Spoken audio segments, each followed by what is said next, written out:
Hey guys, it's Danny. Welcome to another episode from our Orchid Care for Beginners series. Today, I'm gonna teach you how to repot your new Mini Phalaenopsis orchid. This will be a bit of a two-parter in the sense that today we will address repotting and I'll give you step-by-step everything you should keep in mind and how to go about things.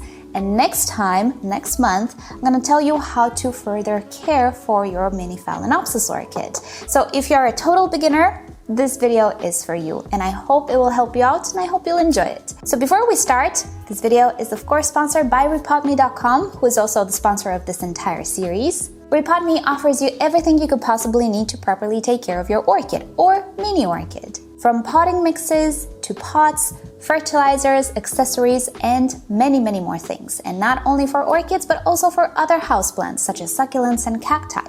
So I'll link you to their website down below in the description and in the pinned comment. Feel free to check them out at any time. I will also give you links for all of the products we're gonna use today because we will use some RepotMe products if you're interested in them. Everything is down below in the description. So with that said, let's start. So I'm gonna be repotting two mini orchids today because they're slightly different, but I do believe these are the two styles, let's say, of presentation that you would normally find a Mini Phalaenopsis orchid in. Sometimes your miniature Phalaenopsis will come in a plastic sleeve. This is to protect the flowers and the buds from getting damaged on transport and also to save some space because this plastic sleeve keeps the leaves upright. It is very important that you do not keep your Mini Phalaenopsis in the sleeve because it does impair air circulation and that is very important in a home. So after you purchase your miniature Phalaenopsis, get it out of this plastic sleeve and you can actually keep it in the decorative pot it comes with, if it comes with a decorative pot. Repotting miniature Phalaenopsis is best done when the flowers are starting to fade or when the flower spike is starting to yellow. And that is, by the way, very normal. Flowers do not last forever. They will eventually fall. Flowers fading doesn't really mean your orchid is sick, so don't worry about that. Now you can see mine are still in bloom, but that is absolutely okay. I'm gonna go ahead and repot them, which you can absolutely do as well, especially if you see that the roots are not really doing so well. Mini Phalaenopsis roots should be rather thick. They should be green when wet and silvery when dry. If they look papery, mushy, and brown, that might mean they are not alive anymore. Case in which I would recommend you repot the orchids even if the flowers are not done blooming. The reason why we wait for the buds and the flowers to be done is because there is a chance the flowers will just fade faster if we go ahead and disturb the orchid while it's still in bloom. But it will not really have an effect on the health of the orchid. So it has more to do with your enjoyment of the flowers, not the health of the orchid. But let's presume you enjoyed your orchid and now the flowers are starting to fade. It is time to repot your Mini Phalaenopsis and I suggest you repot as soon as you can in the first year of you having it because these guys are sitting in very tiny pots. And just to give you a little bit of a comparison how a Mini Phalaenopsis will eventually grow, let's say after a couple of years or so, it could actually look like this. Yes, this particular one was very similar to this orchid when I purchased it. These are very young orchids. And in your care, they will continue to grow a little bit more, but they will also bloom more. However, they need a lot more space. You don't have to give them a very big pot from the beginning, but you should really give them a bigger pot than the one they come in. Typically, Mini Phalaenopsis will come potted either in sphagnum moss, either in a cocoa peat type of a plug. I have both of them here to show you how to go about things. So without further ado, let's prep these orchids for repotting. And by that, I mean we need to soak them or water them very well. This will make the roots become very flexible and limit the risk of them breaking. To properly soak the roots of your Mini Phalaenopsis, you can either go to the sink and just run water through the pot. Just run water for about 20 seconds or so, and that will make sure that your orchid is thoroughly soaked. Or if you have decorative pots already, or just some containers that can hold the pot of the orchid, you can soak them in these decorative containers, which is what I will do. And I will fill these containers all the way up to the rim. Alright, so I'm gonna leave these orchids be for about 15 minutes or so, just for that water to completely saturate the roots. And in the meantime, prep my working table. Alrighty, let's talk about the things you will need. First of all, it's nice to use a tray. If you don't have a repotting tray, use whatever tray you have at hand because repottings do tend to get a little bit messy. Then we're gonna need new pots. So usually I would recommend you to go for one size or even two sizes bigger than the original pot. What I have here are two rePotme pots, which are fantastic because they have extra ventilation slits, which for most of you will be of great help, and also they are transparent, so you can take a sneak peek at the roots as they're growing. You can better gauge when it's time to water, if the roots are dry or they're wet. It's very, very important for beginners to work with transparent pots, in my opinion, because they will teach you a lot about your orchid. So I'll link you to these pots down below. They are absolutely fantastic. I've had them for many years. They're also UV treated. I never had one break so far. Next up, you will want a cutting tool. It can be a scissors or it can be a pruner's. I'm using again a rePotme one. Mind you though, if you're using a cutting tool that you're typically using with other plants, it is important to sanitize it with some rubbing alcohol. Plant pathogens can travel from one plant to your orchid, and we don't want to have any elements passed on by other plants to our orchids. So a little bit of rubbing alcohol should be enough to keep you safe from serious stuff. And finally, a new potting mix. You never want to use or reuse the old potting mixes because they're typically very old, very broken down, kind of acidic at this point. We never want to reuse old potting mixes. Now, regarding what type of potting mix you should use, I know that many of you have seen all sorts of potting mixes and styles on the internet.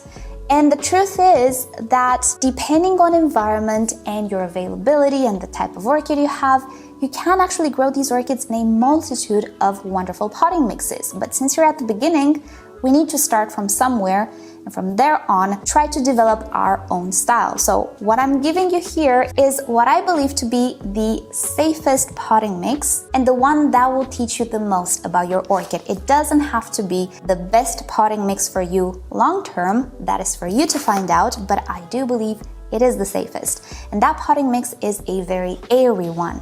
So you can have mixes of bark and hydroton or sponge rock as well, meant to retain some water and also give a lot of aeration.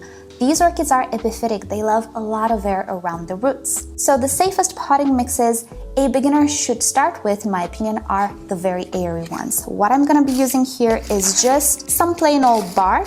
I personally like to mix my own potting mixes depending on the orchid, but that will come with experience, don't worry about it. So I'll link it down below to what I believe is the easiest to work with from the rePotme mixes, but if you don't have access to them, you can definitely just use bark chips. Try to stay away from those potting mixes on the market that have peat moss added, because that peat moss can actually suffocate the roots if you're not careful. It is very, very fine, and it's not always suited for these orchids. Some of you might get away with them, some of you might not. So, safest is the airiest.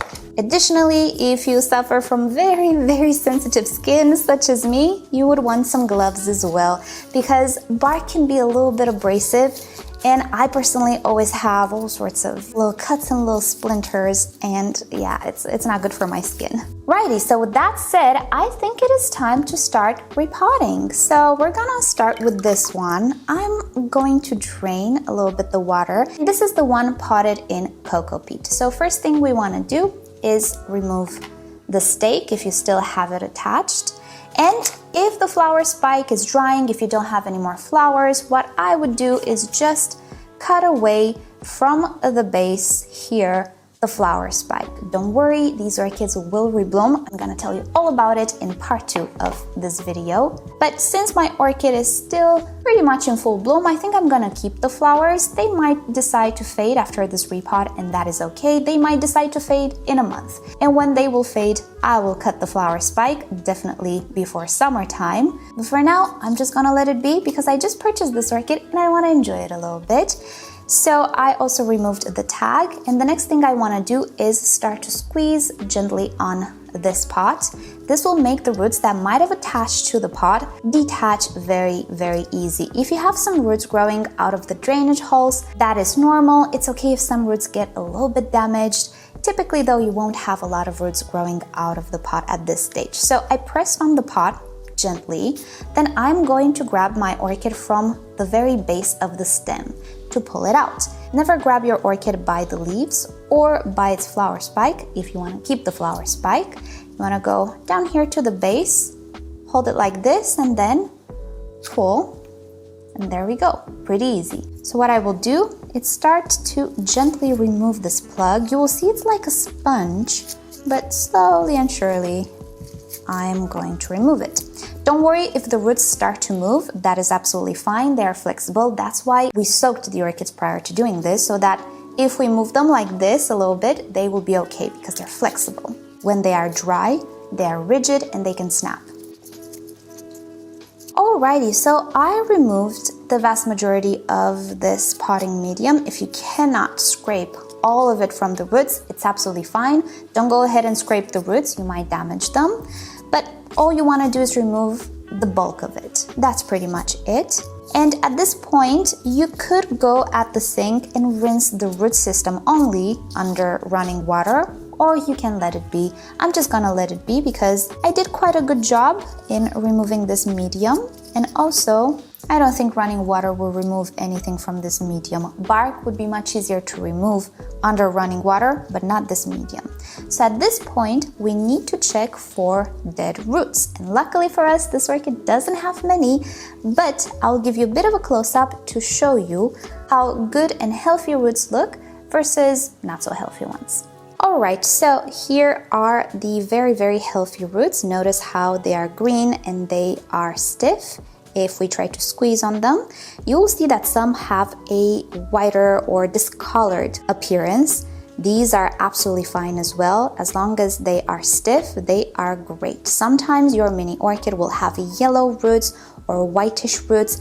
If they're not mushy, they're absolutely fine. It just means they didn't have access to light, so there's no chlorophyll here. These orchids can actually photosynthesize with the roots too. It's not important for them to do so, but they can. So these are all very good roots. They're all very stiff. Let me show you the only part of a root which is not good anymore. This orchid has good roots. Do you see this little tip here? It is dry, it is mushy. If I try to pull on it, you see parts of it come off. This tip we can actually cut away, but only this dried bit. Everything else that is green, we can leave behind. So this orchid actually had quite a healthy root system, lucky us. We'll see if the other one has some bad roots for me to show you. If not, I'm just gonna insert some images. Righty, so at this point, what we need to do is push to the side all of this old medium or go ahead and discard it. Get our new pot ready, and I think I should give you a close-up. So I like to start with a layer of bark on the bottom of my pot. Then I will place my orchid inside the pot. I will try to make sure that the level of the potting mix is pretty much where the level of the old potting mix was. So I'm not gonna pot my orchid like this. And I'm also not going to pot it much deeper. The stem of the orchid always needs to be on top of the potting mix. So I'm going to maintain the level and just pour bark chips, which by the way, it's much easier to work with if they are dry. Same goes for the potting mix that I will share with you in the description from rePotme. It's much easier to work with these mixes dry, and I'll show you how to soak the entire pot after. You do not need to soak these potting mixes, just use them straight from the bag. So there we go. At this point, I'm gonna squeeze a little bit the pot just to make sure that the bark chips are going down. Additionally, if you still have the stake or a bamboo skewer, you can insert it on the edge and just jiggle a little bit. This will just make the bark chips fall in place so that you don't have very big air pockets. Air pockets are great for Phalaenopsis orchids, but you don't want to have very big ones. Alrighty, so we are pretty much done with our potting. Just gonna fill up a few more spaces. Now you might notice your orchid being a little bit wobbly. Mine is wobbly because of the flower spike. It's fine if it's slightly wobbly. I know there are tutorials that tell you to press and compress this potting mix so the orchid is not wobbly. it's fine. As long as you don't do this with your orchid all of the time so that you actually damage the roots through friction, you're fine. The orchid will root itself in the potting mix and it's absolutely okay. Don't worry about it being slightly wobbly. But if you still have the flower spike on and you want to stabilize the orchid, you can get the old flower spike or a bamboo skewer and you can just repin the flower spike like so. And this will actually maintain the entire orchid a lot more stable. Look at that. And hey presto, we are done. From here, all we need to do is water the orchid. Now at this point, you can again go to the sink and run water through the pot or use another container or a decorative pot. Put the orchid in and just soak it like we did in the beginning. How satisfying is this watering can? It will float a little bit, that is absolutely fine. New bark tends to do that, but it will stabilize. So just let it be like this for about 20 minutes and then we're gonna come back at the end of the video and we're gonna drain it. So I will clean up my working table and come back with the second orchid. Alright, so the second orchid is potted in sphagnum moss. This might be slightly more annoying to repot, you'll see why, but we're gonna go about things in the same manner. Just remove the stake and the tag and press a little bit on the pot. You can see my orchid is already detached. Grab the orchid from the base of the stem and pull up, and there we go. This one does actually have a bad root here. Do we see it? If I pull on it, a string is left behind. This is a clear sign that this root is not alive anymore and you shouldn't keep it. We're gonna remove it. But first of all, we need to remove this potting mix. Or actually it's just sphagnum moss, which is a great potting option, but it does have a learning curve and it is actually more suitable for certain environments, hence why I decided to use bark today and advise beginners to start with bark. You might end up loving sphagnum moss down the road. I do, I only use sphagnum moss now, but I needed to go through the learning curve with bark, and bark is a lot safer. It's always much easier to water more often than to try and dry a pot that is already very wet. So with sphagnum moss, we need to grab strains. And luckily for us, it's coming off quite nicely, but sometimes it's very compacted. Case in which I like to go with a bamboo skewer and just comb it out from the roots like this. Sometimes I would even grab a pair of tweezers and just pull on the fine strands if my fingers are just damaging the roots. But in this case, we are pretty good. Now here we actually have a dead root, as you can see. So I will go ahead and cut it, and this orchid actually looks pretty decent as well. So I will show you on the screen right now how a very, very poor root system looks like. We did actually repot a miniature orchid in our first, I do believe, Orchid Care for Beginners episode. And you can see with that one how brown and mushy the roots look like. And I do believe I had to cut most of them. If most of the roots are brown and mushy and are gone, you need to cut all of them. Do not leave any bad root behind because it can actually affect the good roots. Righty, so I actually cleaned up this orchid pretty well. Again, we can see we have a little bit of a yellowing root here and a white root. Absolutely fine, no need to cut anything. I cut away everything that was mushy. This root, you can see it's a little bit darker, but it's stiff, so I'm not going to touch it. It's okay. Root coloration can vary depending on what type of fertilizer they used, if they received light, if there is a little bit of algae growing on them. So don't only go by the color, just press on these roots. If they're not mushy, they're good, let them be. Right, so we're gonna do the very same thing, and I'm going to be using this size of a pot as well. Don't try to reuse these pots, even if your orchid fits, even if it doesn't have roots, don't reuse these guys because your orchid will outgrow them super fast. These orchids will grow quite a lot larger than you see them right now. So again, I'm gonna start with a layer of bark on the bottom, place my orchid in, and just place bark around it. Try to maintain the orchid centered in the pot as much as possible. So again, let's make sure that these pieces of bark are falling into place and we don't have very big air pockets. I like to go on the edge of the pot because I can actually see where the stake is going. And there we have it. This orchid is pretty much done. She's a lot more stable than the previous one. Let's add just a few more pieces. But again, I do still have the stake, so I will stake it just to keep it a little bit more secure in its pot.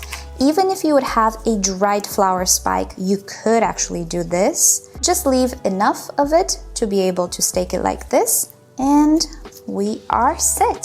So with this one, we're gonna go about things in the same way. I'm gonna place it in a decorative pot and just fill it up with water. Alrighty, so I'll clean up my working bench and come back with some final thoughts. Alrighty, so my orchid has been soaking for about 10 minutes or so. It is time to drain the excess water. If you're at the sink, you can leave this sit at the edge of the sink and everything will drain in the sink. But for the sake of this video, we're gonna complicate things. You can discard of this water and then you can place the orchid back in its decorative pot.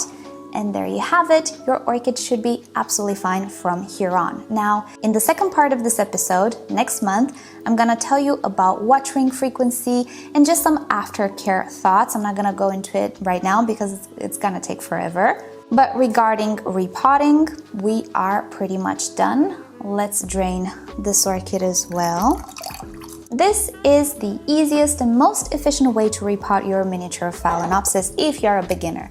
Again, as you gain more experience, you might decide that you would like a different type of potting mix, maybe a different type of pot altogether. What I will start to use for my miniature Phalaenopsis orchids is actually a self-watering pot.